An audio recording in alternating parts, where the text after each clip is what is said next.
Today on 100 Yards of Football, Boulder is the location for the 92nd meeting. Back for the first time since 2019. It's Showdown Week, the Rocky Mountain Showdown. Colorado State versus Colorado. Vincent Turner dissects the matchup. The explosive start of the Buffaloes of Colorado and Deion Sanders, a.k.a. Coach Prime, has shocked the collegiate landscape and is now the epicenter of all of college football. Tap in and lock in with Vincent Turner, Mr. Football, as he goes to work with his surgeon style of dissection of Saturday's matchup, putting on his hat of analysis for all of those who are unoriginal in their punditry. Vincent Turner takes a deep dive. Get you a cold beverage and some popcorn this afternoon and lock in for all the information on Saturday's matchup, the Rocky Mountain Showdown. Colorado State versus the Buffs of Colorado, right here on 100 Yards of Football. Special thanks to our guy, the voice of 100 Yards of Football, Mark Bass, a.k.a. Mark Denham, doing great work as always. Tremendous intro on that one. What's going on, everyone? I'm going to be your host and producer, Logan Landers. Join me, as you heard in the intro, to talk about this game between Colorado and Colorado State. My guy, Mr. Football, Vincent Turner. What's going on, man? How you doing today? Hey, man, I'd like to say thank you, a.k.a. Mr. Mark Bass, Mr. Denham. He always set the tone. He set the table to be taking it to another level. I think we don't need to disappoint him on this one right here, Colorado and Colorado State. Let you get started, sir. Let's take it to another level. Let's do it, man. Let's do it. So looking at this ball game here, Colorado State is up against a mountain. It is going to be a tough task. They lost last week, their first game of the year against Washington State, gave up 50 points. Final score in that game, 50-24. They're going to be starting Braden Fowler-Nicolosi this week after Clay Millen went down with a shoulder sprain. He's going to be the starter moving forward. He did well. He did well in his time. Like I said, 13-20 passing, 210 yards, a 10.5 average, 2 touchdowns, just 1 interception. Overall, he was a bright spot in a team which didn't have a lot of bright spots this past week. Rushing game, pretty anemic, honestly. Avery Morrow, 11 carries for 29. Kobe Johnson, 7 carries for 16. All in all, they ran for 37 yards on 20 attempts. They ain't going to get it done. You got to bring your A game if you want to face up against Deion and the Colorado Buffaloes. Now, the receiving core, this is where it's going to get interesting. Justice Ross Simmons last week had a tremendous game. 5 grabs, 123 yards. Also got in the end zone for 6. Torrey Horton as well, 9 grabs for 81. That's going to be fun to watch going up against Shiloh Sanders and, of course, Travis Hunter on the D-backs there. And the defense. And Colorado State defense did not show up last week. Jack Howell led the way with 16 tackles. But like I said, if you look at the numbers, it's impressive. But when they give up 50 points, 16 tackles ain't what you want. Henry Blackburn also got 14 on the day as well. But a bright spot for the Colorado State team. They did get 3 sacks on the day. So, man, if you're Colorado State, you got to play a flawless game against this team. Colorado, we'll talk about in just a second. But Colorado State, they have a daunting task. They got to play their hearts out. They got to get fired up. They got to watch Deion Sanders' pregame speeches and relate to their teams because, man, it's going to be a tough task. But we'll see what Colorado State can do this upcoming Saturday. Mr. Turner, how can Colorado State pull off the maybe upset of the year this upcoming week? I'm going to say this. I'm going to start with Colorado State, and then we're going to get into Colorado. There's no way they're going to pull out for upset. I'm going to put some numbers up. Last week on Washington State, Cameron Ward, 451 yards passing, 3 touchdowns. Lincoln Victor, 11 receptions, 168 yards. Washington State put up 50 points on Colorado State.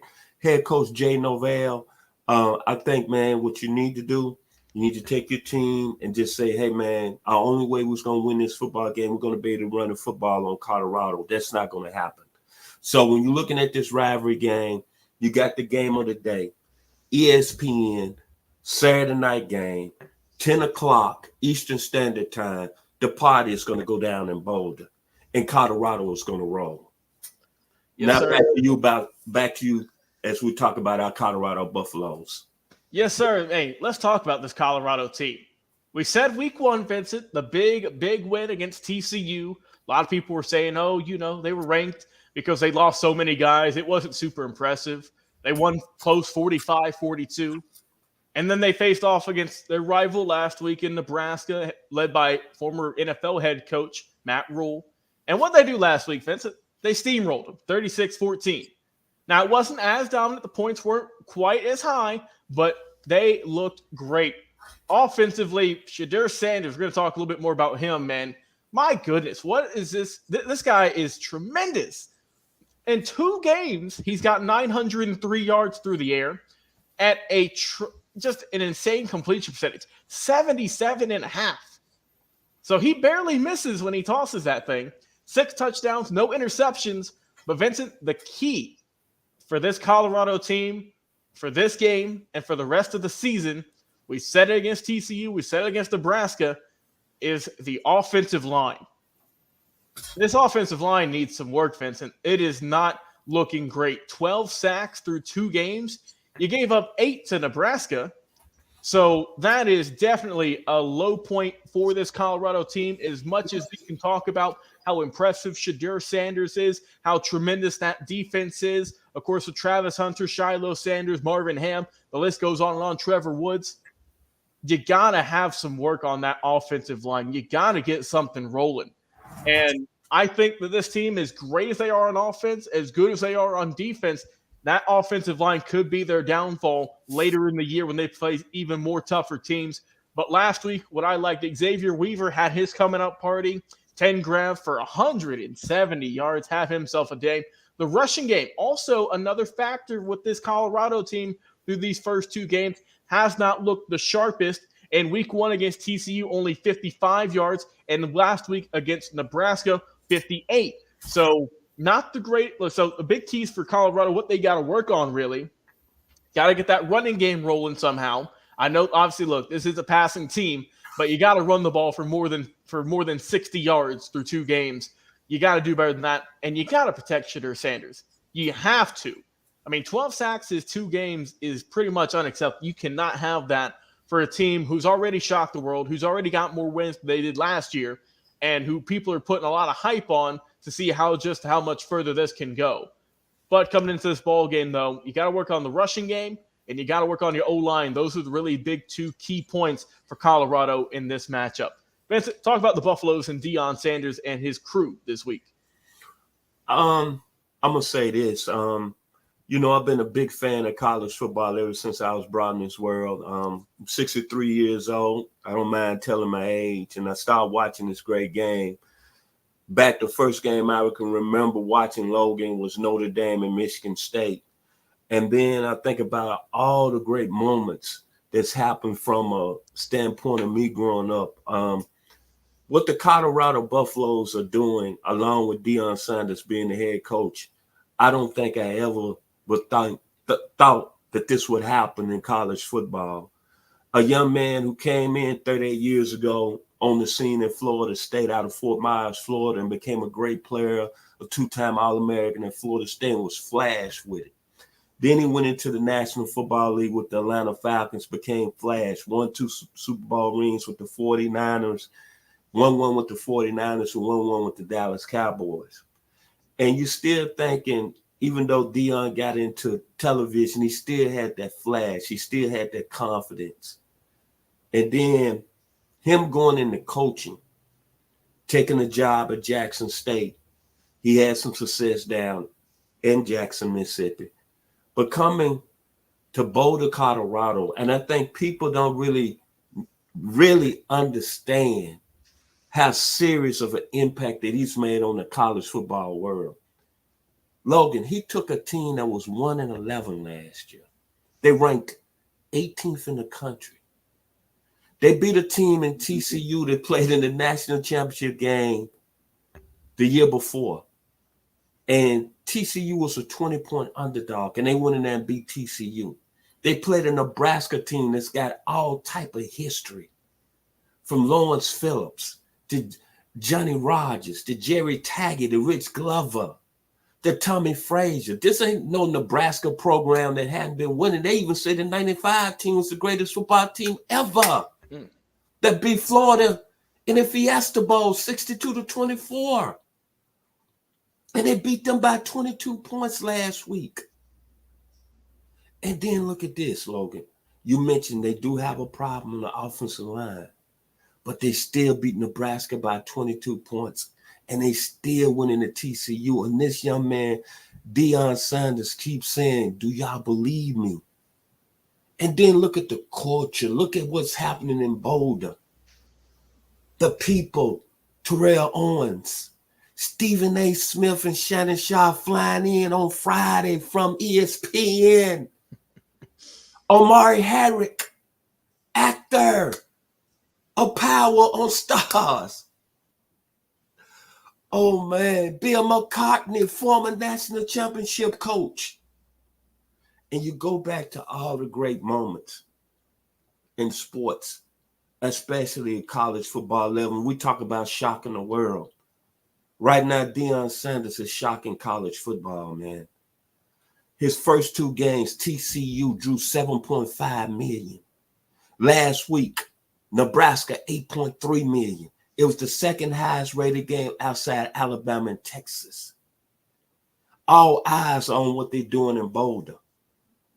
Then what's amazing, you think about all the great moments in college football. I go back to O.J. Simpson's 64-yard run, USC and UCLA. I was a 7-year-old. I think about Texas and Arkansas as a 9-year-old, James Street completing that 40-yard pass to Happy Felker. No, Randy Pascal, I'm sorry. And Texas winning that football game in 1969. Then I go back to all the great USC teams in the early 70s. Then the Alabama teams under Bear Bryant in the late 70s. Then the Clemson team, they won it in 81. They came out of nowhere with Danny Ford, Homer Jordan, quarterback locally over there from Athens, Georgia. And then the great Muhammad Ali, Deion Sanders' favorite childhood idol, how he shocked the world February the 25th, 1964, when he beat Sonny Liston. I think really we don't know what's going on in Boulder, Colorado. And don't get me wrong, after Colorado State, they got Oregon and USC. But I'm going to say like the great Skip Bayless said 2 weeks ago, he's not going to bet against Deion Sanders because he didn't bet against Tom Brady. And you saw what happened. The GOAT won 7 Super Bowl rings with the New England Patriots. Now, 6 with New England, 1 with Tampa. But you look at Colorado, no question about it, offensive line problems, but I'm looking at the quarterback, Shedeur Sanders. I don't care what Taylor Williams has done the first 2 weeks of the season. I don't care what Drake May has done the 2 weeks of the season, quarterback from North Carolina. I don't care what all the quarterbacks across the country. You put it out there, Logan, 903 yards passing, 9 touchdowns, 0 interceptions, 9.4 yards of completion. There's not been no better player in the country at that position or even on the national scale outside his teammate Travis Hunter, who right now is playing at that level.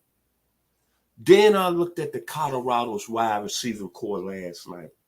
Xavier Weaver, Travis Hunter, Jimmy Horn, Mr. Dawson, Michael Harrison. It's no group of receivers right now that's better than this group on any level. And it may be in the National Football League. They say USC has got a hell of a receiving core. They say Texas has got a hell of a receiving core. We saw that against Alabama last Saturday night. But this is a team that's ascending every week. And Deion Sanders is doing something for college football that I did not think could ever possibly happen. After 2 weeks, being ranked 18th in the country, being able to take a team 1-11, being able to get players out of transfer portal, being able to bring some of your players from Jackson State and molding this into a top team. I'm going to even say Colorado right now is a top 10 team. Let's be real here. Colorado right now be a problem for anybody in the country. That includes Nick Saban and Kirby Smart, because they got 5 receivers that can give you problems when they spread you out. And they got a quarterback, even though he's been sacked a lot.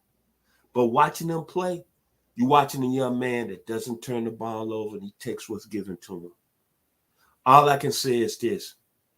One day, hopefully in the near future, I want to be in that party. I'm going to go visit Boulder, Colorado. The Buffaloes are setting a trend out there. Colorado Buffalo football is back. The Buffaloes are going to roll on Saturday night against Colorado State. I don't want to put a number out there, but I'm going to say at least by 4 touchdowns because I'm being respectable to Colorado State this evening. Deion Sanders, you're doing your thing, man. You're prime time. Prime time as a player, prime time as a Hall of Famer, and prime time as a coach. You better start believing in Boulder, Colorado, and the Colorado Buffaloes. Yes, sir. Well said. Well said. Well, Vincent, I will put my final score out there. I have to. I've been doing it for all these games. I'm going to put mine out there. Colorado getting the win in this one. No surprise here. Give me the Buffaloes 56, and give me Colorado State. I'll be nice, Vincent. I'll give them 14.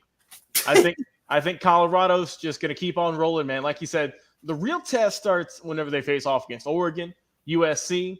This is just the prep work going into it, but don't underestimate your opponent.